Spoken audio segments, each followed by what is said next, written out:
Si mnajua kuna majamaa wengine wananijaribu. Ati wanajaribu kushindana na mimi. Mimi niwaulize watu wa Kakamega. Yaani ule mjamaa, ule mwenye yako na pepo ya ukabila na chuki na migawanyiko, ati huyo mtu anaweza kutupeleka mahali popote? Mimi namwambia kutoka Kakamega, wewe huna nafasi katika Kenya hii. Pepo yako ya ukabila utapeleka mahali pengine, sio taifa letu la Kenya. Si tunasikia huyo jamaa anaongea ati mambo ya wizi. Si mnasikia ati anasema ati kuna wizi. Mimi nataka niwaulize, huyo mjamaa, si yeye alienda kwa kitanda ya ndugu yake? Kitanda ya ndugu yake akiwa mgonjwa, akaenda akabadilisha wili ya ndugu yake ili kunyima haki yao mayatima na wale wajane. Alafu anakuja hapa kuongea ya kwamba wizi. Wewe ambaye unaibia mjane, unamuibia yatima, unaibia ndugu yako akikufa kwa kitanda, wewe unatuambia mambo ya wizi za ngapi? Unatuambia mambo ya wizi kwa kupeleka wapi? Mimi nataka niwaulize watu wa Kakamega. Si wanasema ati mambo ya mauaji? Si wanasema ati mambo ya mauaji?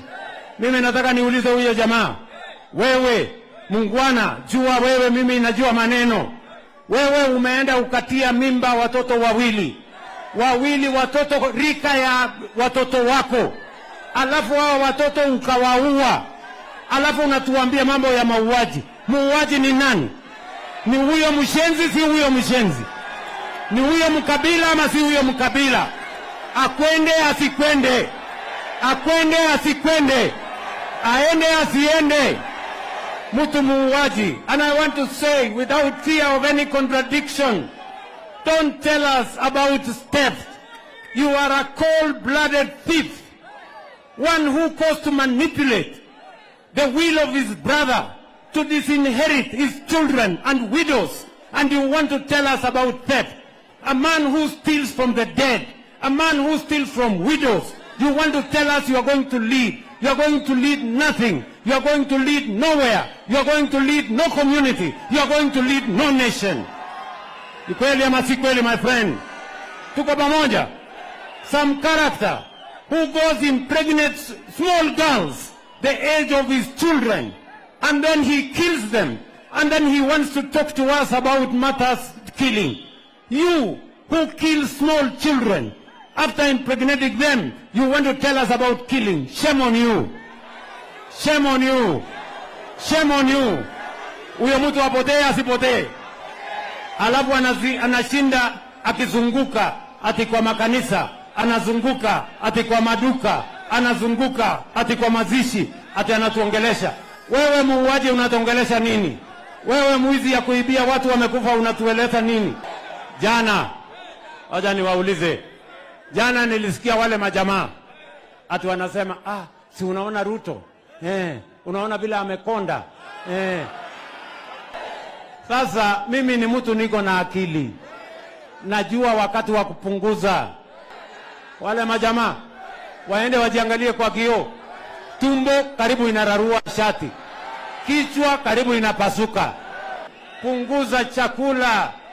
Munalala kwa mkutano mchana kiholela, hata hewa munaharibu. Please, wacheni hiyo upuzi. Kichwa karibu inapasuka. Tumbo karibu inapasuka. Kwa sababu ya kukula bila ya kupima. Ama namna gani? Mtu analala kwa mkutano 3/4, mtu ambaye ataendesha Kenya. Ataamuka saa ngapi ndio aendeshe Kenya? Tafuteni agenda. Tafuteni mpango. Toeni maono. Sijui kama tunaelewana jameni. Hawa jamaa niwashughulikia ama sitawashughulikia? Hawa jamaa nitawashughulikia asubuhi na mapema nitawafukuza. Ati Kakamega mnasemaje? Ati Kakamega mnasemaje? Ati Kakamega mnasemaje? Sasa nimalizie. Sasa hata kuna mwingine. Niko na shida. Kuna mwingine amekuwa siasa miaka 50. Amekuwa waziri ya kila kitu. Lakini hata kitu moja amefanya haionekani. Hata barabara ya kwenda kwake mimi ndio najenga saa hii. Huyo mjamaa ati ile kazi kubwa amefanya akafaulu. Ati ni kuiba shamba ya NYS akaenda akajenga nyumba yake. Huyo ni mtu mpuzi sana bwana. Ati wanajaribu mimi. mtakutana na mimi.